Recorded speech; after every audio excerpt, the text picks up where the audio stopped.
आज हम लोग डीजल इंजन कैसे काम करता है, उसमें कौन कौन पार्ट लगे रहते हैं, उनके बारे में हम लोग जानेंगे। तो ये रहा डीजल इंजन।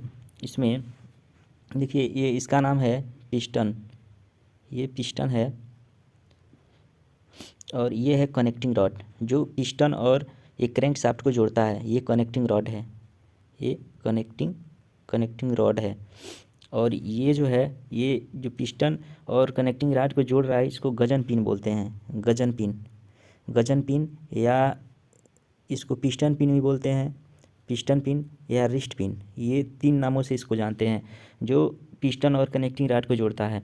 ये आपका हो जाता है, ये क्रैंक शाफ्ट हो जाता है। ये क्रैंक शाफ्ट है, ये क्रैंक शाफ्ट है। इसमें जो ये खांचे जो बने हैं पिस्टन के ऊपर, ये खांचा जो है, इसमें ये रिंग लगे रहते हैं, पिस्टन रिंग। ये मिनिमम 3 से 5 होते हैं, मैक्सिमम 5 होंगे और मिनिमम 3 से 5 होंगे पिस्टन रिंग। तो ये पिस्टन रिंग 3 से 5 होंगे।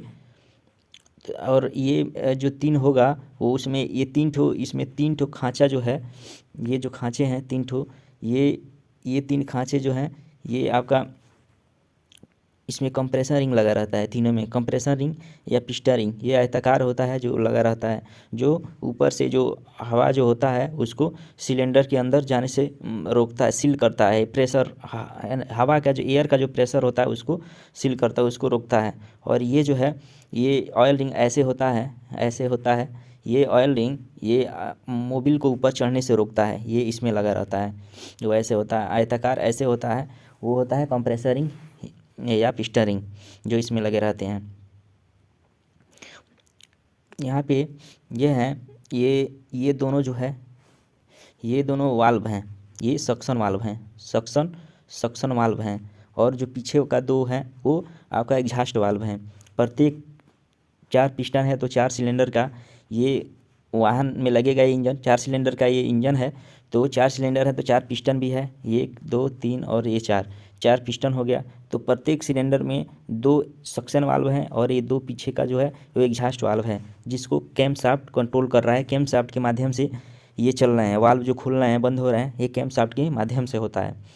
तो चलिए वीडियो के माध्यम से इसको देखते हैं। देखिए इस तरह से ये काम करता है। इस तरह से ये पिस्टन, प्रत्येक पिस्टन में ये फायरिंग ऑर्डर होता है उसका। ये 4 है तो पहले ये पहला, ये इसका पहला ये पिस्टन में इसमें आग चलेगा, तो फिर इसके चौथे में, फिर इसके दूसरे में, फिर इसके तीसरे में, इस क्रम में 1 4 3 2 इसका फायरिंग ऑर्डर होता है, जिसमें सिलेंडर के अंदर जो ईंधन का जलने का वो क्रम होता है। तो इस तरह से हैं। ये पिस्टन है, ये देखिए, ये सक्शन स्ट्रोक है। इसमें जो है पिस्टन हवा खींचता है, सिलेंडर के अंदर पिस्टन हवा खींचता है, इसको सक्शन स्ट्रोक बोलते हैं। इसमें सक्शन वाल्व खुल जाता है और हवा सिलेंडर के अंदर आके भर जाता है। इसके बाद स्टार्ट होता है कंप्रेशन स्ट्रोक।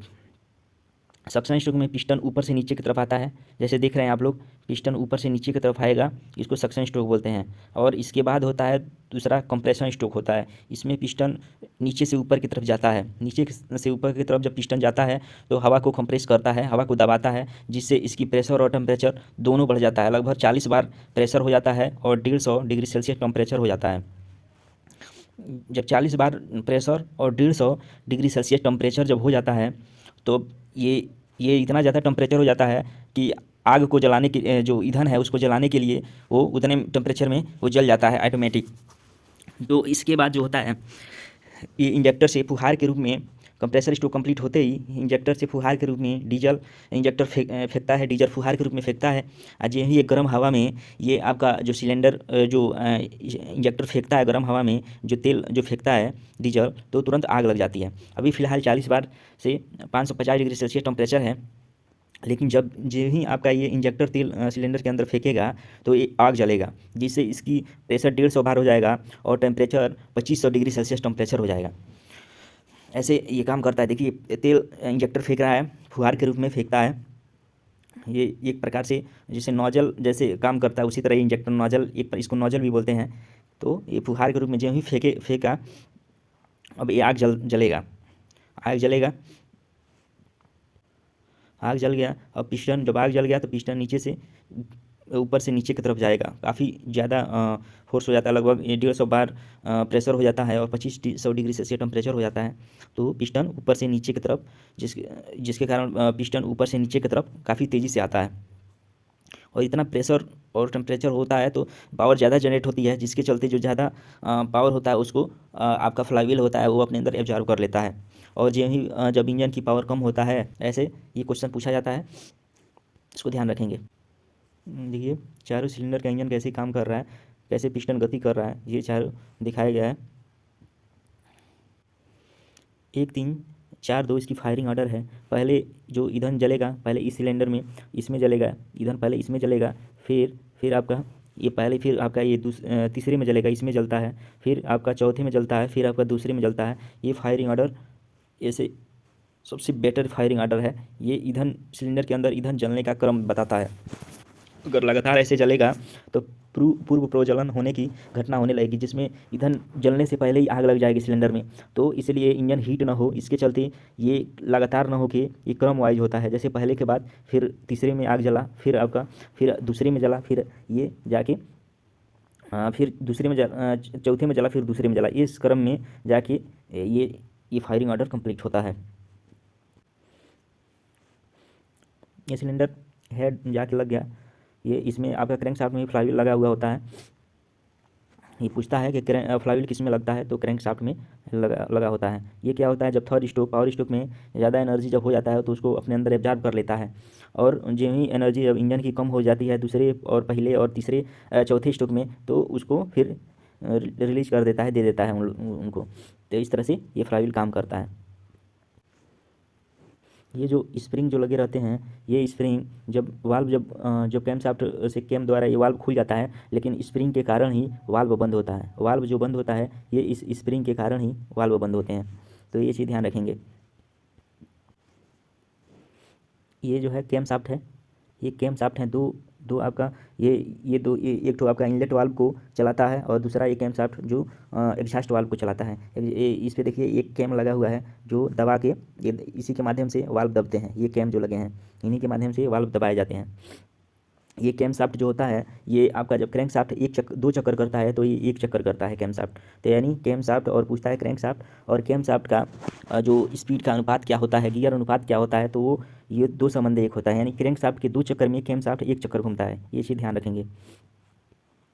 देख लीजिए कैसे कैमशाफ्ट द्वारा कैसे वाल्व को दबाया जा रहा है, किस तरह से काम करता है।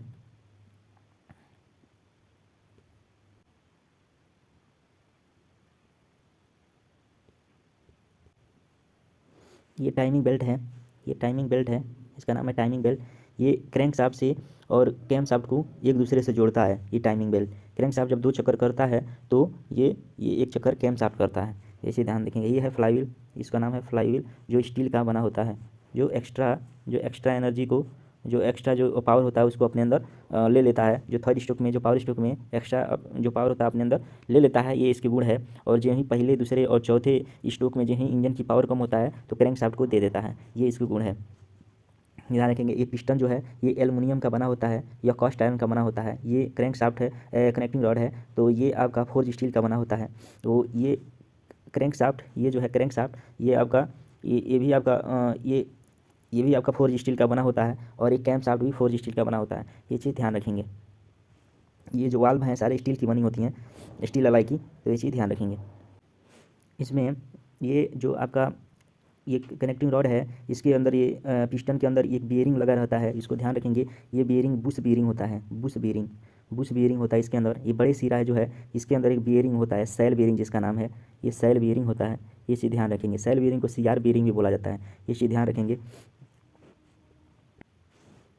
और जो इसका ये छोटा सिरा जो होता है, ये कनेक्टिंग रॉड का छोटा सिरा है, ये आपका गजन पिन के द्वारा जुड़ा रहता है, इसमें गजन पिन लगा रहता है।